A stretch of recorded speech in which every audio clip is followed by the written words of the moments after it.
Welcome back to the Deep Dive. We are Talk Tickers, and today we're focusing squarely on the Unum Group, ticker UNM.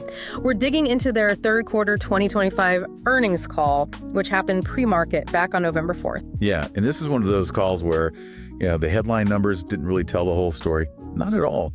Our mission today is really to understand that paradox. How did UNM actually miss consensus earnings estimates, yet the stock rallied? Right. How does that happen? So we need to peel back the layers on the financials, really dissect the big strategic moves they announced, especially around that legacy long-term care business. The LTC block, yeah. Always the overhang. Exactly. And figure out what this pretty aggressive repositioning means for their capital plans going into 2026. That paradox is definitely the place to start, because if you just glanced at the scorecard, you might think, problems here, an earnings miss. But the way management framed it, well, the market seemed to completely buy into their narrative and look past the short-term accounting game. They did. It feels like the sentiment coming out is maybe cautiously bullish, because management successfully argued they were swapping, short-term noise for much better long-term predictability. That's a good way to put it. They framed it as a sort of one-time surgical cleanup, using their balance sheet strength now to hopefully eliminate future uncertainty down the road. Exactly. So let's start with that initial snapshot of the results, which was definitely mixed, no question. Okay, so top line, revenue-wise, things actually looked quite good.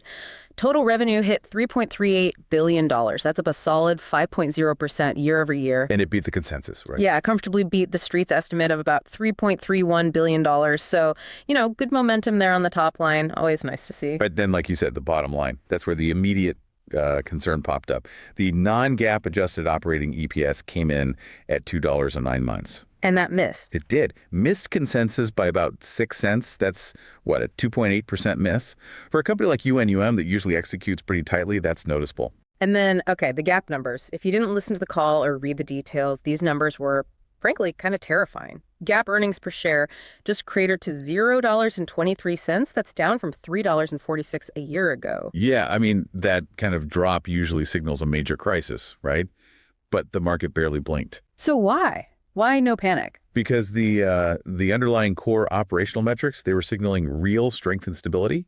Investors seemed to look right through that GAAP anomaly and focused on the actual engine of the business. Okay, like what specifically? Well, their adjusted operating return on equity, the ROE, that was really strong, 21.4%. Wow, okay, that's high. Very robust. And core premium growth, the sustainable growth from the RAIN business lines, that was up 2.9% constant currency, or actually closer to 4%. If you adjust for some recent business transactions. Right. So when you see ROE over 20% and core premium still growing like that, the basic business, the franchise, is healthy. But you can't talk about UNM without talking about that big weight, the closed block of long-term care business, LTC. Never. That's the elephant in the room. Always. And that's the source of that awful GAAP number, isn't it? It is, yes. The annual review of reserves and assumptions for that closed LTC block, well, it triggered a massive after-tax net reserve increase, $377.8 million. Oh. Yeah. But management was really clear on the call. This is an accounting charge. It's driven by strategic actions they chose to take now. It wasn't driven by some, unexpected statutory problem that affects their regulatory capital. They stressed the statutory impact was minimal. De minimis, I think they said. Okay, so it sounds like management saw a healthy quarter overall and decided, right, now's the time, let's use this strength to clean house. It's almost like, deciding to pay a big contractor bill today to finally fix that leaky foundation you've been worried about. Hurts the wallet now. But the house is safer and worth more tomorrow. Yeah, that's a great analogy. They basically traded some of their balance sheet surplus today to get rid of future volatility. And really, the biggest news from this call was them detailing these three pretty major strategic actions they took to reduce that modeling uncertainty in the closed block. Okay, well, let's break those down. The first one sounded like the biggest driver of the reserve hit, but also maybe the most important for clarity. Fully removing the morbidity and mortality improvement assumption. That sounds technical. Why does that matter so much? It matters a lot. That decision alone forced them to add roughly $850 million to reserves. $850 million? Yeah. So morbidity improvement, that's basically the assumption that over the long term, people will generally need less care or live longer without severe illness as medicine advances. Insurers traditionally baked some level of this improvement into their models. Which would lower the expected future claims costs, right? Right. Exactly. But post-COVID, trying to predict future health trends, especially things like longevity and serious illness patterns, it's become incredibly difficult and, frankly, volatile. So by taking that assumption out entirely, they're essentially saying, look, we're not going to bet on future generations being significantly healthier anymore from modeling this block. They're taking a much more conservative stance. Precisely. More conservative, more predictable. It takes a huge judgment-based variable out of their long-term math and makes the whole block easier for analysts and for management themselves to understand and predict going forward. It's a move towards, deep conservatism, which investors tend to appreciate, especially in these legacy blocks. Okay, that makes sense. Now, the second action sounded almost counterintuitive. They're stopping adding new employees to existing group LTC policies, even though that new business was apparently profitable. Yeah, that one definitely raises an eyebrow at first glance. They're discontinuing adding new employee coverage on those old group cases starting, I think, February 1st, 2026. And you're right, they acknowledge the pricing on those new employees was actually profitable. So why shut it down? It's a textbook case of strategic discipline, really. Even though those specific new policies made money, adding them kept extending the life and complexity of the overall closed block. By shutting off that tap, even the profitable bit, they're sending a clear message. The main goal here is to shrink the size and shorten the duration of this legacy block, period. Okay. So simplification and runoff is the overriding priority. Exactly. Now, doing that meant they had to add about $200 million to reserves, basically to account for the future profits they won't get now from those new employees. But again, it aligns with that strategy of simplification above all else. Okay, so those two moves added what? Over $1 billion to reserves combined. How did they offset that? You mentioned a third action. Yes, the counterbalance. They announced they're expanding their existing program of seeking rate increases on these LTC policies. They basically updated their targets, arguing they can achieve more in rate hikes than they previously modeled. And they think they can get those approved. LTC rate hikes can be tough politically and regulatorily. They expressed a lot of confidence, actually. They pointed to their track record, their past success rate in getting approvals from state regulators. Based on that history, they felt comfortable updating their models, and that confidence effectively reduced the needed reserves by about $525 million. They've shown they can execute here. Okay, so if we net it all out, they add $850 million, add $200 million, but reduce by $525 million. That gets us pretty close to that net $377 million after-tax hit they reported. That's pretty much the math, yeah. They intentionally took that gap hit to clean up the modeling, remove volatile assumptions. And crucially, they did it from a position of significant capital strength, which is likely why the market reaction wasn't panic. Right. Which brings us back to the businesses that are actually generating that capital strength, the core engine of UNM. And that engine is running hot. While all this surgery is happening on the closed block, the group benefits segment, especially group disability, is just performing exceptionally well. How well are we talking? What kind of numbers? We're talking a highly favorable benefit ratio in group disability of 61.3%. That's right in line with their guidance for the low 60s range. When a disability business hits those kinds of loss ratios consistently, it translates directly into profit. The adjusted ROE for that segment was over 25%. 25% ROE? That's impressive. It really is. It speaks to strong underwriting, good claims management, probably effective use of technology too. It's just a high margin franchise executing really, really well. And what about the other core parts? International, Colonial Life? Also contributing positively, Unum International saw premium growth accelerate, up a very strong 14% year over year. 14% internationally is great growth. It is. And Colonial Life, their voluntary benefits business, also chipped in.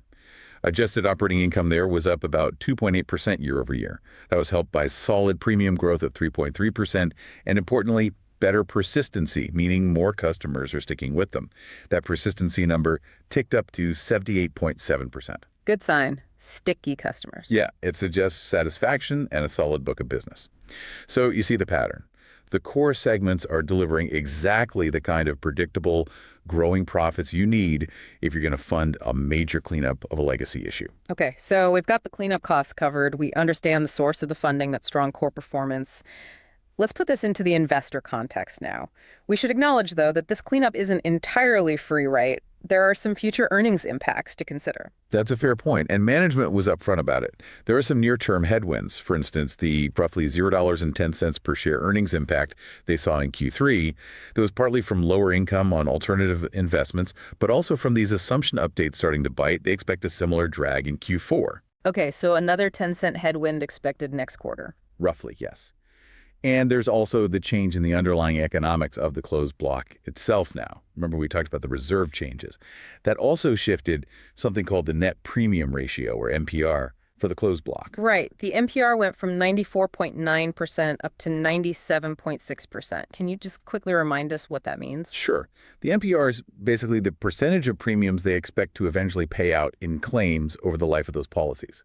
So a higher NPR means they expect less profit margin from that block going forward. That jumped from about 95% to almost 98%. Means less profit coming from the LTC block each quarter from now on. Exactly. It's expected to reduce the closed block's contribution to quarterly earnings by about $10 million going forward. It's a sustained drag, yes, but it's predictable now. And arguably, it's a relatively small price for getting rid of that massive modeling uncertainty. They know the drag now. Okay, got it. So predictable drag, but offset by removing unpredictable volatility. Despite those drags, it seems the main driver for the positive stock reaction was really the capital story, wasn't it? Fueled by that balance sheet strength you mentioned. Absolutely. The balance sheet looks rock solid.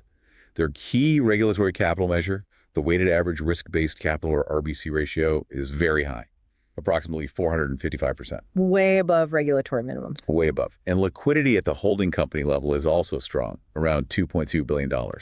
When you have that much excess capital and you've just taken a big step to de-risk your major legacy headache, the next logical question for investors is, okay, what are you doing with all that capital? And the answer seems to be giving it back to shareholders.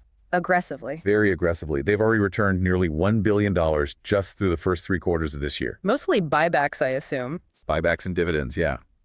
And they specifically said they're on track to hit the top end of their previously announced share repurchase range for 2025, which was $500 million to $1 billion. So add it all up, dividends, plus hitting the top end of buybacks, they're projecting a total capital return of about $1.3 billion for the full year 2025. That's significant. Buying back shares at that pace really shrinks the share count and boosts EPS for the remaining shareholders. It does. It leverages the success of that core business, that 25% plus ROE engine. And that aggressive return of capital, combined with clearing up the LTC risk, that's almost certainly why the stock reacted positively despite the EPS miss. Investors saw risk reduced, capital strong, and returns accelerating. It's a compelling story. Fix the old problem, reward shareholders with the profits from the healthy parts of the business. Pretty much. They use their financial strength to buy certainty on the LTC side, and now they're using the ongoing cash generation to reward shareholders and shrink the company's float. Okay, well, we've reached that point in our deep dive.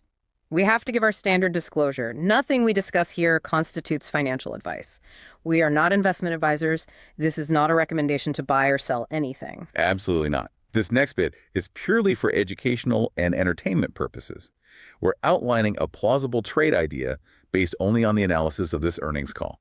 Please do your own research and consult a professional before making any investment decisions. Definitely. Okay, disclaimer delivered.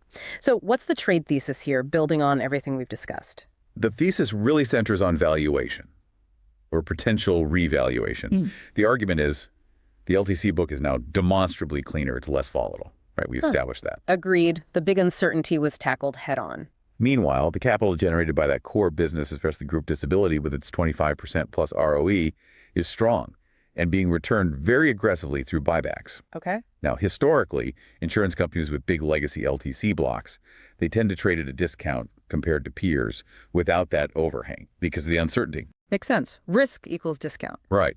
But UNM just took a big step to reduce that uncertainty. So the market seems to be rewarding that by potentially shrinking that valuation discount. The question then becomes, how could you position yourself to potentially benefit most if that discount continues to compress, if the stock gets re-rated higher? All right, let's hear the idea. The idea leverages this potential re-rating. It involves going long a deep in the money call option, maybe targeting an expiration out in late 2026. Okay, deep in the money call. Explain why that specifically. So buying a call option gives you the right, but not the obligation, to buy the stock at a specific price, the strike price, before a certain date expiration. Deep in money means you choose a strike price that's already well below the current stock price. So it already has intrinsic value. It's exactly. This isn't a wild bet on a huge price surge. It's more like a leveraged play on the stock continuing to perform reasonably well, or even just holding its ground while the valuation multiple potentially expands. You get more bang for your buck, essentially. More exposure to that potential re-rating for less upfront capital compared to just buying the common stock outright. So you benefit if the market assigns a higher multiple to UNM now that the LTC risk is perceived as lower and the buybacks are ongoing. That's the core idea. It's a strategy for someone who really believes management will keep executing on the buybacks and that the core business will maintain that high ROE. Of course, options have risks: time decay, theta, volatility changes, vega. But if the thesis plays out, the leverage from the option could amplify the returns compared to just holding the shares. Interesting. So it's a way to play the cleanup and capital return story with potentially more leverage. Potentially, yes. Again, not advice, just an idea flowing from the call's key themes. Understood. So wrapping this all up then, this was really a quarter defined by that big strategic decision on the LTC block, wasn't it? Using their strong balance sheet to fund what they hope is a permanent reduction in that legacy risk. Absolutely. All while that core business just keeps churning out high margins and fueling those significant capital returns. And the market clearly looked right past the headline, non-GAAP EPS miss. Yeah, it seems management successfully convinced investors that the accounting pain was a worthwhile, deliberate investment in achieving long-term certainty. Investors seem to be prioritizing that certainty, especially the certainty of capital returns, over the noise from the legacy block. Okay, so let's leave our listeners with a final thought to chew on. UNM took this big surgical step to clean up the LTC modeling. So the question for you is, was removing those really uncertain long-term morbidity and mortality assumptions worth that big upfront GAAP reserve hit? And perhaps more critically, thinking ahead, what valuation multiple should UNM trade at now? Now that arguably the biggest source of long-term uncertainty in their story has been intentionally simplified and made more predictable, how much of re-rating to this move deserve? That's likely going to be the key question defining the stock's performance as we move into 2026.